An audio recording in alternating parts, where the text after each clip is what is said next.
2 days after Diwali, Delhi's air quality remains in the hazardous category in several parts of the city, with the air quality index registering above 600 at Anand Vihar and Faridabad. The overall AQI clocked at 456 for the national capital, according to data released by the System of Air Quality and Weather Forecasting and Research on Saturday morning. On Saturday, the PM10 levels at Connaught Place and Jantar Mantar stood at 654 and 382 respectively.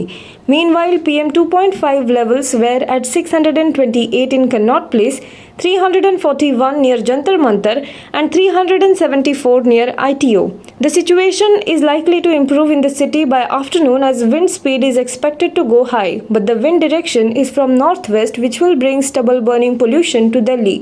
As the number of stubble burning points are still high in Punjab and Haryana, it is improbable that air quality will improve drastically before Monday. NCP leader and cabinet minister Nawab Malik launched another attack on NCB officer Sameer Wankhede on Saturday. Referring to him as Sameer Daud Wankhede, Nawab Malik said that it now remains to be seen which special investigation team exposes the NCB officer's nefarious private army. The investigation into the Aryan Khan Mumbai cruise drug case was transferred from the Mumbai zone of the NCB to a central team of the agency on Friday. Sameer Wankhede, who is being probed over alleged extortion charges in Mumbai cruise drug case, will no longer supervise the probe.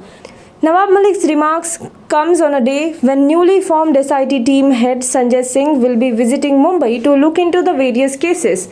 On Saturday, Nawab Malik tweeted that I had demanded an SIT probe into investigating Sameer Daud Wankhede for kidnapping and ransom demand from Aryan Khan.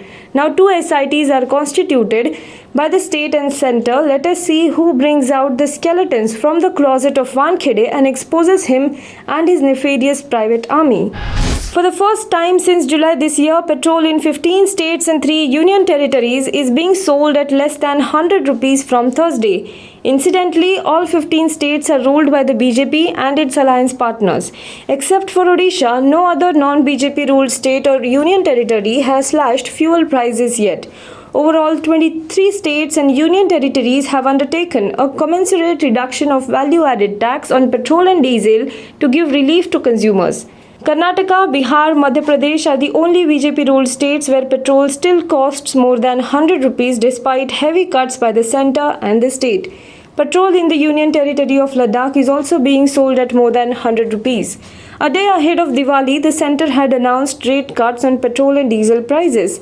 With this move, the central levy on petrol and diesel was cut by 5 rupees and 10 rupees.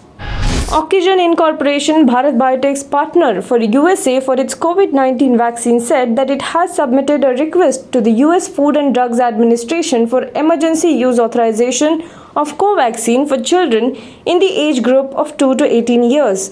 The approval request is based on results of Phase 2 and 3 pediatric clinical trial conducted by Bharat Biotech in India and 526 children of 2 to 18 years of age, which demonstrated comparable neutralizing antibody response as seen in large adult Phase 3 clinical trial conducted in India. After a recent newspaper report resulted in speculation regarding Mukesh Ambani and his family's plans to relocate to London, Reliance Industries Limited issued a statement on Friday to put the rumours about the chairman to rest. A recent report in a newspaper led to unwarranted speculation in social media regarding Ambani family's plans to partly reside in Stoke Park, London. RIL will like to clarify that chairman and his family have no plans whatsoever to relocate or reside in London or anywhere else, the statement said. Further, the company's statement added that Reliance Industrial Investment and Holdings Limited had recently acquired Stoke Park Estate in London with the intent of turning the heritage property into a premier golfing and sporting resort.